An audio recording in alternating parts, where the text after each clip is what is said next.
Welcome to the Laughter Cabinet, where the jokes are always flowing and the good times never stop. The back room of the Laughter Cabinet was a sanctuary of shadows and whispers, a place where the club's hidden truths lingered like smoke in the air. Eddie stepped inside, the creak of the old wooden floorboards beneath his feet reverberating softly as he approached the figure waiting by the far wall. Moss, the club's enigmatic gatekeeper, stood leaning on his cane, his bowler hat tipped just so, and a perpetually raised eyebrow framing eyes that gleamed with knowing mischief. "Ah, Eddie," Moss greeted, his voice a dry rasp, "just the man I was hoping to see." Eddie's ironic smile flickered, his wary eyes searching Moss's face for clues. "I'm not sure if I'm ready for whatever you've got planned," he admitted, rubbing the back of his neck. "Readiness is overrated," Moss said, stepping aside to reveal an ancient plaque mounted on the wall. It was carved from polished obsidian, the surface etched with twisting symbols and a riddle that seemed to shift subtly as Eddie's gaze held it. "What is this?" Eddie asked. "A puzzle," Moss replied, "one that holds the key to understanding the delicate balance of this place." Lola Sparks appeared quietly in the doorway, her brightly dyed hair a vivid streak in the dim light. Her sharp eyes studied Eddie with a mix of curiosity and encouragement. "If anyone can solve Moss's riddles, it's you," she said, her voice steady but laced with the tension of the stakes at hand. Eddie stepped closer, the words on the plaque catching his eye. "In Cow's heart, control must bend. To break the loop, the means, the end. Embrace the joke that's never told, and laugh where nothing can be sold." He frowned, the lines twisting like a cosmic punchline that didn't quite land. His mind raced, trying to untangle the meaning behind the cryptic verse. "So it's about control and chaos. I need to let go. But how can I let go when everything depends on me holding it together?" Moss chuckled softly, the sound like gravel shifting. "Ah, but that's the paradox, isn't it? The tighter you grip, the faster it unravels. The laughter that reshapes reality comes from surrender, not force." Lola stepped forward, her eyes gleaming with fierce loyalty. "You've been trying to fix everything, Eddie, but maybe the club doesn't want fixing. Maybe it wants embracing." Eddie's gaze flicked between the two, the weight of their words settling deep within him. He took a deep breath and spoke the riddle aloud, each word resonating in the cramped room. As he did, the walls seemed to ripple, colors bleeding and blending in kaleidoscopic waves, shapes warping and folding in on themselves. The very fabric of the club's reality shimmered, unstable yet beautiful in its fluidity. "This place," Eddie murmured, "it's alive in a way I never understood." Moss nodded, his smile tinged with pride. "Exactly. It's a dance between order and chaos, and you, Eddie, are the lead." For a long moment, silence reigned, broken only by the subtle hum of shifting reality. Then, unexpectedly, Eddie laughed, a fractured, genuine sound that echoed warmly through the room. It was a laugh born of acceptance, of surrendering to the absurdity that had become his life. The chaotic distortions softened, folding neatly back into the club's walls, which now pulsed with a steady, shimmering energy. The balance was restored, fragile but real. Lola clapped a hand on Eddie's shoulder. "Looks like you cracked it." Or maybe, Eddie said, his smile wry but hopeful, "We cracked ourselves." As the three stood in the quiet aftermath, the club seemed to breathe around them, alive with possibility. Eddie knew this was only the beginning.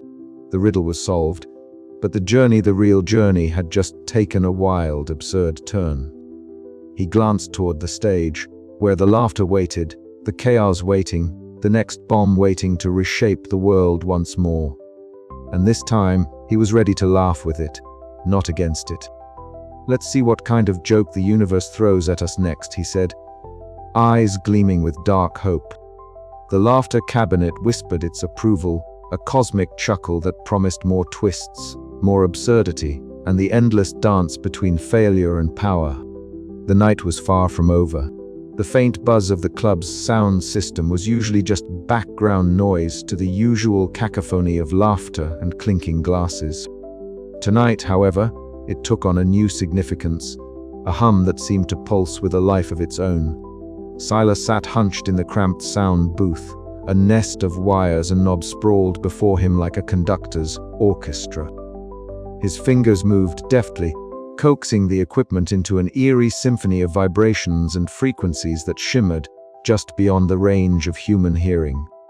Eddie stood nearby, leaning against the peeling brick wall of the backstage area, watching with a mixture of curiosity and disbelief. For weeks, the club had been fraying at the seams, reality twisting and buckling like an old vinyl record stuck in a loop of chaos. The fractures were subtle at first, a prop shifting form mid-scene, a timeline folding back on itself like a MBS strip, but the disruptions had grown more severe, threatening to unravel the fabric of the Laughter Cabinet entirely. "What are you doing back there?" Eddie called softly, half afraid to disturb the delicate balance Silas was trying to achieve. Silas glanced up, his eyes gleaming with a secret knowledge. "Fixing the mess," he said with a crooked smile, his voice a low rumble beneath the rising hum. "You could say I've been holding back my talents." Eddie blinked. "Talents? You mean like magic?" A slow grin spread across Silas's face. "Something like that." The revelation hit Eddie like a sudden punchline, unexpected, surreal, and oddly fitting. Silas, the quiet sound guy with grease under his nails and a penchant for tinkering with the club's ancient tech, was more than just a technician. He was a magician in his own right, wielding the power to mend the very reality that Eddie's bombing had helped fracture. With a flick of his wrist, Silas adjusted a dial, and the room shuddered as the distortions began to smooth out.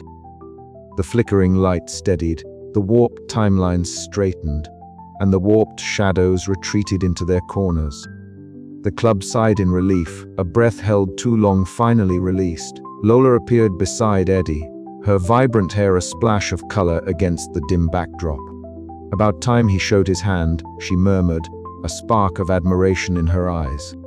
"We need every weapon we got if we were going to keep this place from tearing itself apart." Eddie nodded, the weight of the moment settling over him. Here was an ally he hadn't fully understood, until now a hidden strength that could tip the scales in their looming battle against Victor Crane's relentless pursuit of control. Just then, Moss materialized from the shadows, his bowler hat perched jauntily on his head, a knowing smirk curving his lips. "Well done, Silas," he said, voice rich with cryptic approval. "The balance holds for now. But the dance is far from over." The club's fragile equilibrium had been restored, but the underlying tension remained taut, a silent drumbeat heralding the chaos still to come. Silas's unveiling had shifted the game, forging a stronger front among the defenders of the Laughter Cabinet's wild magic. Eddie's ironic smile returned, tempered by a renewed sense of purpose. Failure might have been his weapon, but now he wasn't alone. Together, they would face the absurdity, the danger, and the dark humor that defined their surreal world.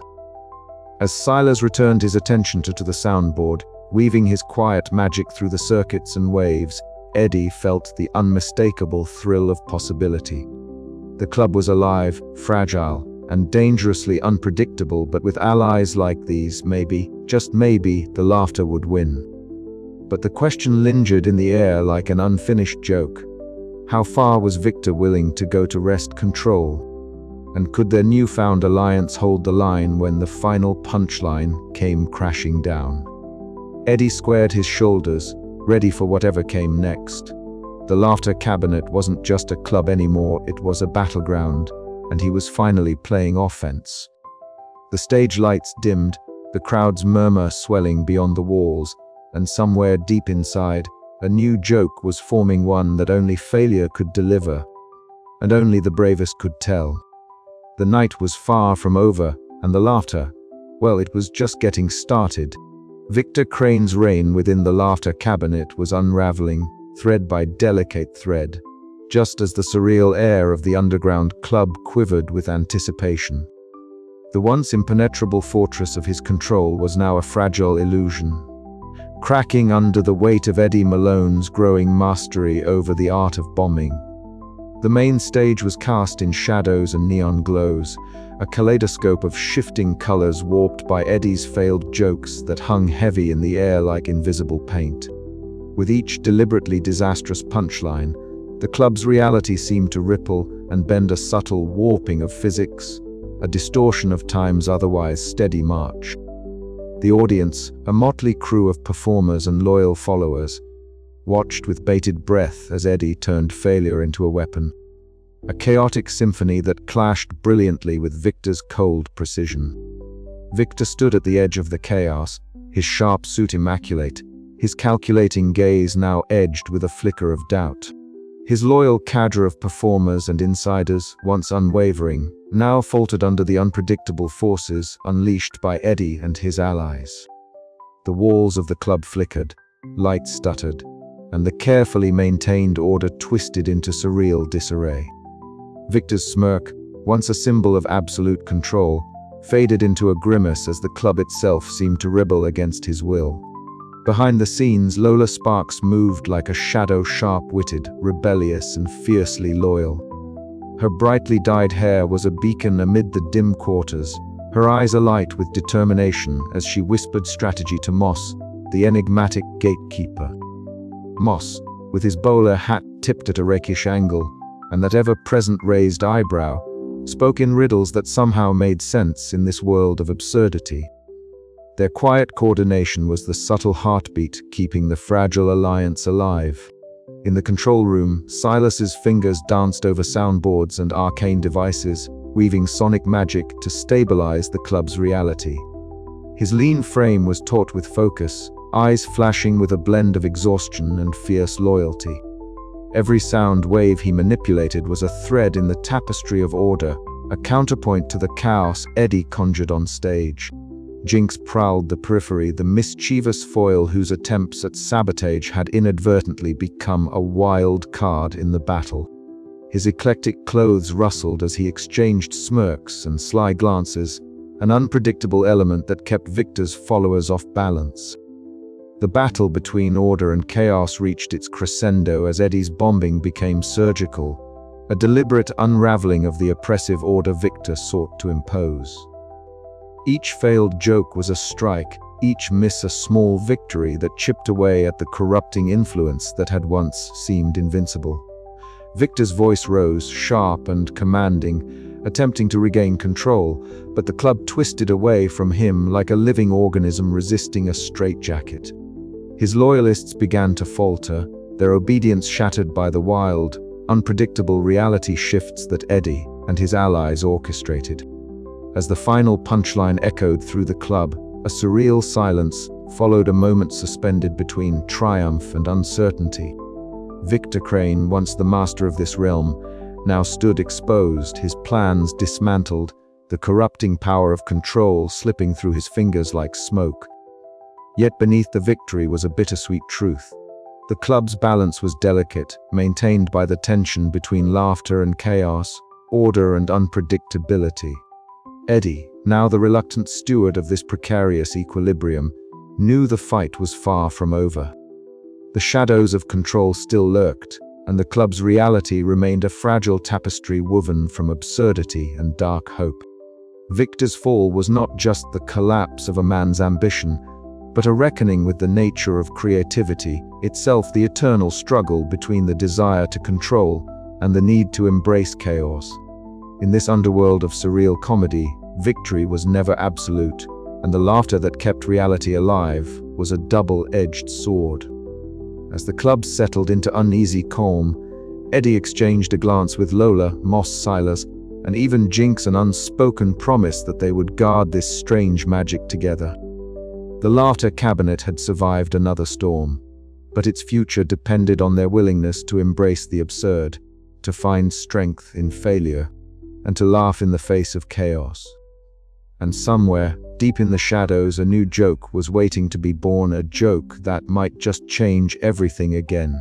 The backstage lights flickered in their usual unreliable manner, casting long shadows that danced mockingly across the peeling paint and scuffed floorboards.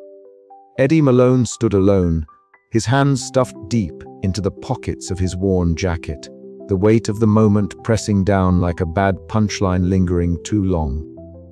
The muffled laughter and murmurs from the main room, the beating heart of the laughter cabinet crept through the cracked door. A reminder that the world outside his solitary contemplation was still spinning, still unpredictable. He sighed, an ironic, wary sound that seemed to echo back at him from the walls themselves.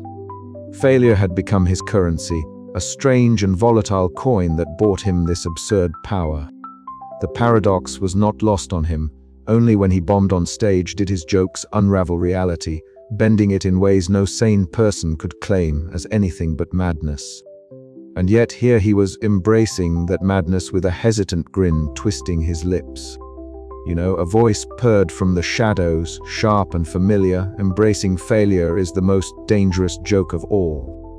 Eddie turned to see Lola Sparks leaning casually against the doorframe, her brightly dyed hair a riotous flame in the dim light. Eyes sparkling with that fierce loyalty that had become his anchor in this swirling chaos. Dangerous, Eddie echoed, raising an eyebrow. Sounds like the kind of joke that could get you killed. Lola shrugged, stepping forward with the swagger of someone who had danced on the edge of trouble more times than she cared to count. Maybe. But it's also the joke that keeps this place alive. You're not just bombing Eddie. You're rewriting the punchline of reality itself. He let out a short, humorless laugh. Rewriting the punchline, huh? I always thought I was just bombing the setup. That's the thing about setups, Lola said, eyes gleaming with meta-awareness. They were just waiting for the right bomb to blow them wide open. Their banter was more than just witty repartee. It was the rhythm of two souls who had come to understand that absurdity and hope were not mutually exclusive, but intertwined like the threads of some cosmic joke only they could hear. Before Eddie could reply, a soft shuffle announced another presence. Moss emerged from the gloom, his bowler hat tilted at a rakish angle, the ever-present raised eyebrow giving him the air of a man who knew far too much and wasn't inclined to share. Balance, Moss intoned, his voice a peculiar mix of jest and gravity, is the punchline we are all waiting for. But beware, to maintain it, one must first embrace the chaos that threatens to upstage the order. Eddie felt the weight of those words settle over him like a cloak. The club was a fragile ecosystem, a place where laughter and chaos danced on a knife edge, each threatening to undo the other. And he, a man who had spent years running from failure, was now its unlikely steward. How do I keep from losing myself in all this? Eddie asked quietly. Moss smiled, a slow, enigmatic curve of the lips, by knowing that sometimes the joke is on you. As the cryptic words hung in the air, a new sound filtered in, a low hum of electricity and shifting frequencies. Silas, the club's unassuming sound technician, appeared at the edge of the room, fingers deftly adjusting dials and sliders. His glasses caught the light, reflecting a kaleidoscope of reality, bending distortions that shimmered faintly around the club's edges. Ready to amplify the chaos responsibly, Silas called out, a mischievous grin tugging at his lips. Eddie nodded, feeling the strange thrill of purpose surge through his veins. This was no longer about hiding from failure or fearing the unknown. It was about wielding the unpredictable, turning his worst moments into weapons of surreal change. The laughter that once crushed him now echoed as a rallying cry. He stepped toward the stage, the familiar creak of the floorboards beneath his feet grounding him in this absurd reality. The club held its breath, reality itself trembling on the cusp of transformation. Ladies and gentlemen, Eddie began, voice steady despite the chaos swirling around him, welcome to the grand finale of failure. And with that, the bomb dropped, not a failure, but a beginning. The laughter that followed was both a release and a promise, a darkly hopeful melody that would carry Eddie and the laughter cabinet into whatever twisted, wonderful future awaited. Because in this underground sanctuary of fractured jokes and fractured realities, Eddie Malone had finally found his truth, that sometimes, to succeed, you have to bomb spectacularly and embrace the chaos that comes with it. The curtain was closing on the old Eddie, but the stage was just opening for the new act, one where failure was not the end, but the punchline that kept the world spinning madly on. The air shimmered with possibility, and the faint scent of burnt coffee mingled with the tang of sweat and anticipation. Eddie's ironic smile deepened as he looked out over the dimly lit seats, each empty one a canvas for the absurd stories yet to unfold. The laughter cabinet was alive, unstable, and utterly, wonderfully chaotic, and so was he. The air in the laughter cabinet felt different tonight, thicker somehow, as if all the accumulated laughter, failures, and whispered secrets had congealed into a tangible presence. Eddie Malone stood center stage, the spotlight washing over his slightly rumpled blazer and faded band t-shirt, casting long shadows that danced like mischievous jesters on the cracked brick walls. The audience, a motley crew of the club's most loyal denizens, leaned forward with expectant eyes, waiting for the next absurd turn of phrase. The next cosmic punchline that might ripple reality, just enough to remind them all that here, laughter was more than mere noise. Eddie cleared his throat, feeling the familiar flutter of nerves mixed with an undercurrent of something new purpose. He launched into a set that was part self-mockery, part surreal observation, weaving tales of failed punchlines and cosmic coincidences that blurred the line between his life and his jokes. He began, voice rough but steady. Bombing used to feel like falling off a cliff. Now, it's more like tripping over the fabric of reality, except instead of crashing, you land somewhere. Stranger. The crowd erupted, not just with laughter, but with that unmistakable sensation of shared understanding, the kind that only comes from knowing the absurd dance between failure and power. Eddie's ironic smile deepened, the weight of past embarrassments momentarily lifting as he embraced the chaotic magic that had once threatened to consume him. Backstage, the scent of stale coffee mingled with the faint aroma of sweat and worn leather. Lola Sparks leaned against a battered folding chair, her brightly dyed hair catching the flickering neon light that slipped through the cracked window. She tossed a wry grin Eddie's way. "You're finally getting the hang of this, she teased, lifting her chipped coffee mug in a mock toast. Eddie chuckled, the sound rough but genuine. "Don't get used to it," he replied, feeling the warmth of friendship settle around him like a well-worn jacket.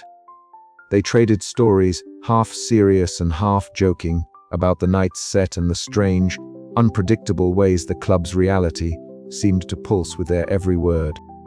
In this small moment, the chaos felt less like a curse and more like a shared secret, a living thing they were learning to nurture rather than fear. Not far away, Moss, the club's enigmatic gatekeeper, hovered over the ancient soundboard, his perpetually raised eyebrow furrowed in concentration. Beside him, Silas adjusted a tangle of cables and knobs, his fingers moving with practiced ease as if coaxing the very essence of the club's magic through the technology. Carla stood nearby, her calm presence anchoring the trio as they worked in tandem to stabilize the subtle shifts Eddie's performance had set in motion. "The threads are holding," Moss murmured, his voice a cryptic blend of relief and caution. "But the balance remains delicate. It's up to Eddie now, his will, his wit, his acceptance of the absurd." Meanwhile, near the dim emergency exit, Jinx approached with a reluctant smirk, a crumpled notebook in hand. "Thought you might need some new material," he said, voice tinged with the usual mix of rivalry and respect. Eddie took the notebook, the gesture a fragile olive branch forged in the shared crucible of the club's strange magic. As the night deepened, Eddie felt the full weight of his new role settle around him, not just as a performer who bombed to wield power, but as a guardian tasked with preserving the delicate equilibrium between laughter and chaos. It was a responsibility that demanded resilience, humor, and a willingness to embrace the unpredictable. The laughter cabinet was no longer just a club, it was a living, breathing entity shaped by its performers' failures and triumphs. And Eddie Malone, with his ironic smile and wary eyes, was at its heart, ready to write the next act in its endlessly unfolding, absurd story. But as the final echoes of laughter faded into the night, a question lingered in Eddie's mind, sharp and insistent. How long could he keep the balance before the chaos tipped too far? The stage was set. The next joke was his to deliver, and with it, the fate of the world as he knew it. He took a deep breath, stepped into the spotlight once more, and grinned. "Well," he said, "let's see where the punchline takes us next." The chatter in the laughter cabinet had settled into a peculiar hush, the kind that vibrates with anticipation rather than silence. Eddie Malone stood just beyond the curtain, his heart thudding erratically against his ribs like a percussionist eager to begin. The dim underground space felt alive, as if the very bricks and mortar were leaning in to witness this final act. His disheveled frame, usually swallowed by shadows, was now starkly outlined by the bright spotlight that awaited him. His ironic smile quirked uncertainly, a blend of exhaustion, defiance, and something else, hope, perhaps. He took a breath that carried the weight of years of faded glory, public meltdown, and the strange, surreal journey that had led him here. The laughter cabinet was no ordinary stage, and this was no ordinary set. Tonight, Eddie would blur the boundaries between comedy and reality, failure and power, loneliness and connection. As he stepped onto the stage, the spotlight's glow seemed to pulse in time with his heartbeat. The gathered crowd was a kaleidoscope of faces, some familiar, some strange, some flickering in and out of focus, like figments caught between dimensions. The air was thick with expectancy, a cocktail of nervous energy and wonder that made the hairs on the back of Eddie's neck stand on end. Clearing his throat, Eddie launched into his first Joker self-deprecating quip about his career's spectacular nosedive. The punchline landed with a ripple, not just through the audience, but through the very fabric of the club. The walls shimmered, undulating like waves caught in laughter's undertow. The ceiling above melted away, revealing a vast starlit sky where constellations winked in time with his cadence. Shadows detached themselves from their owners, pirouetting mischievously in the periphery. Each failed joke, each awkward silence, sent ripples through reality. Eddie's voice, layered and refracted like a cosmic echo, wove a tapestry of absurdity and meta-humor. He riffed on his failures, his insecurities, and the very nature of performance, drawing the audience into a vortex where the line between performer and reality dissolved. Backstage, Lola Sparks leaned forward, her bright hair catching the fractured light as she exchanged a glance with Moss, whose raised eyebrow suggested a rare moment of genuine surprise. Carla wiped a glass, her usual dry humor replaced by a awestruck silence, while Silas adjusted his headphones, fingers twitching to manipulate the club's subtle technological magic. Victor Crane stood apart, his cold smirk faltering as the club's reality slipped from his grasp. His meticulously crafted plans unraveled in the face of Eddie's chaotic brilliance. The power that had once seemed so easily controlled now danced on the edge of wild unpredictability, fueled by Eddie's acceptance of his paradoxical gift. Eddie's final punchline echoed through the club, a cosmic joke that was equal parts confession and celebration.